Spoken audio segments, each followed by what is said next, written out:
Caros irmãos e irmãs aqui presentes no santuário, irmãos e irmãs que nos acompanham através da Web TV do santuário, vou fazer assim uma rápida reflexão.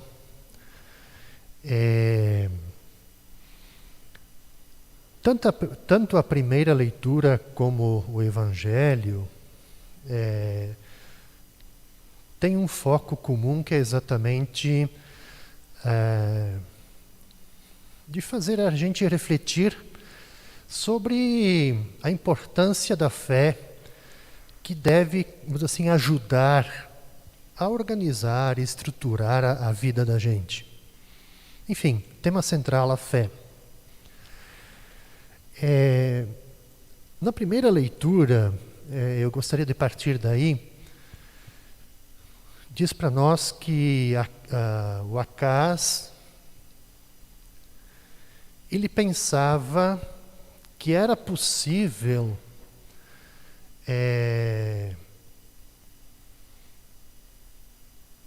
no seu reino, que seu reino fosse para frente, enfim, simplesmente,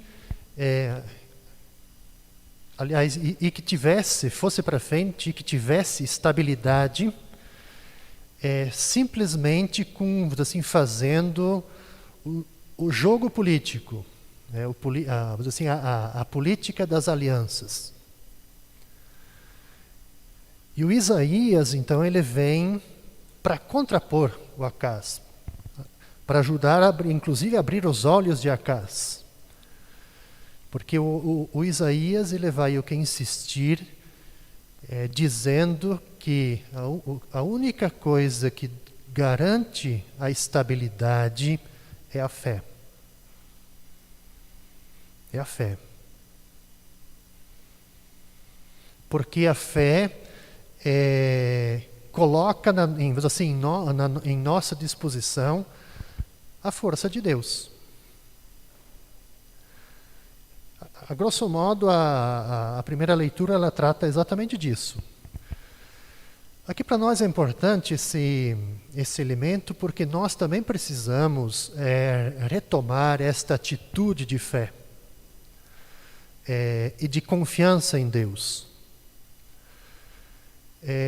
Os nossos bons propósitos, me parece assim que eles valem se em vez de a gente confiar somente em nós, a gente confia em Deus.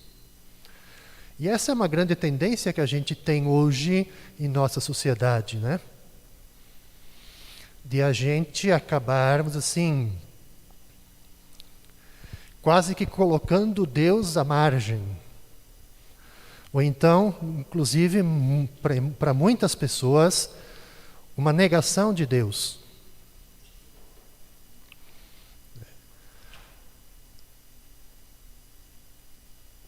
O que o profeta, e claro, depois o Jesus, né, nessa fala forte dele nesse trecho de Mateus, ele vem dizer, vem complementar para dizer simplesmente o seguinte, que a vida cristã, ela não existe sem fé, e é verdade.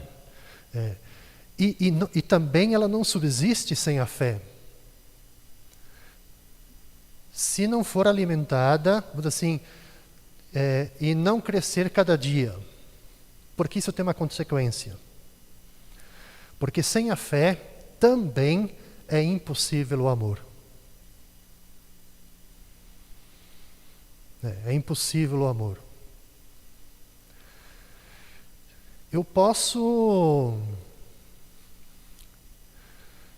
ajudar alguém. Posso fazer o bem para alguém.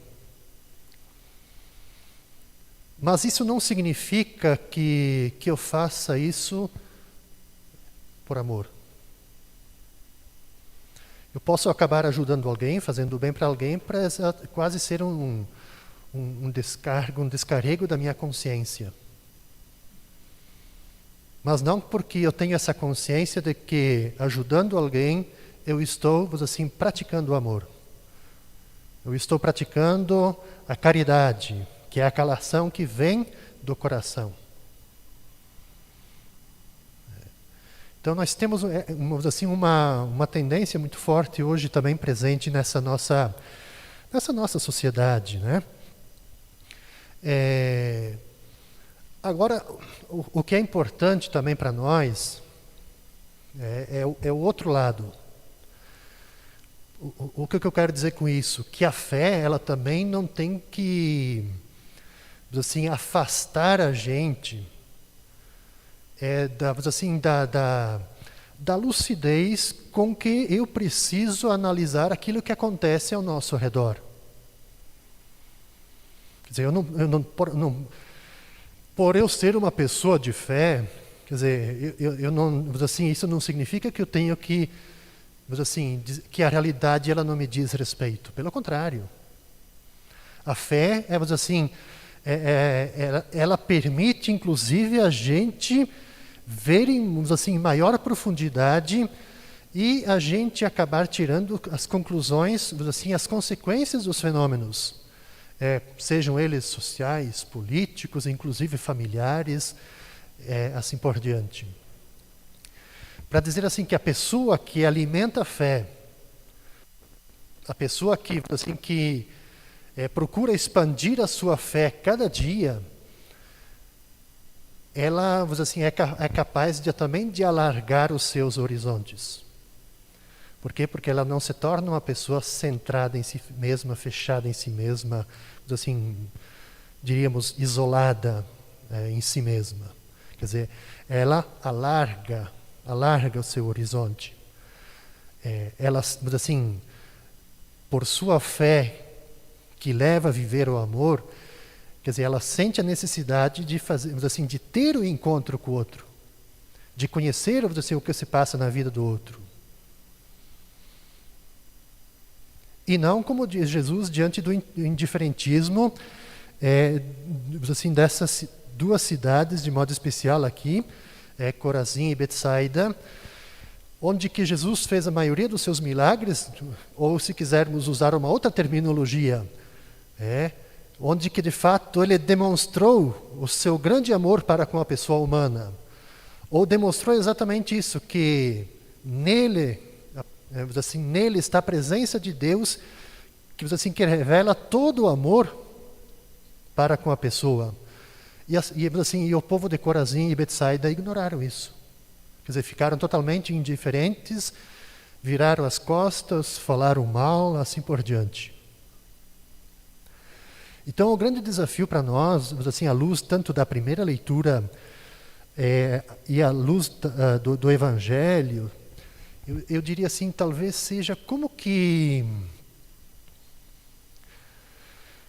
dentro dessa nossa realidade, que ela é uma realidade difícil,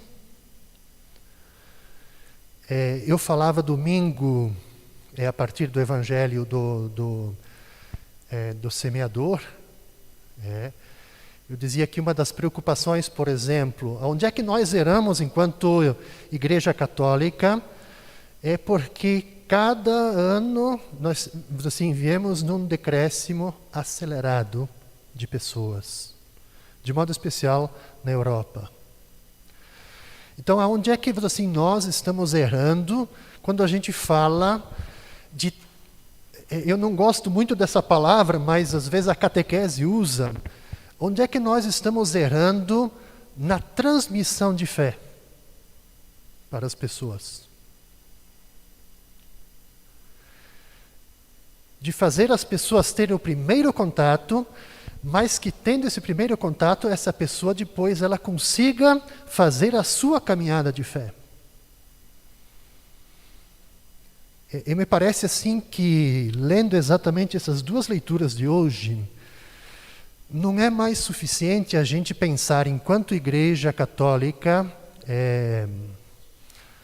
infelizmente eu quero dizer isso, né? Não é agradável dizer, mas há poucos dias a Igreja Católica lançou o novo catecismo. Eu me pergunto, para que ele vai servir? Será que ele vai ser novamente um verniz de catequese ou de fato vai ser um instrumento que vai ajudar as pessoas a aderirem à fé, a aprofundarem a vida de fé? Esse é o desafio. Então, assim, eu gostaria que essas duas leituras pudessem, assim, vamos dizer assim, nos desacomodar um pouquinho. De a gente não ficar indiferente às coisas. Mas quando eu digo não ficar indiferente às coisas, sob dois olhares. Não ficar indiferentes às coisas nossas, do dia a dia, às pessoas, o que se passa, e não ficarmos indiferentes às coisas de Deus. A gente, nesse campo, a gente é um pouquinho, se não bastante, desleixados. Então a gente precisa retomar isso. Por quê? Porque uma vida vivida sem fé, ela é uma vida vazia. A gente pode fazer muitas coisas, pode fazer grandes coisas, pode fazer grandes obras, mas com certeza elas serão vazias, eu diria assim, vazias de sentido. Por quê? Porque acabam não fazendo uma conexão, assim, com o fundo do nosso coração, onde que se encontramos assim a semente de Deus.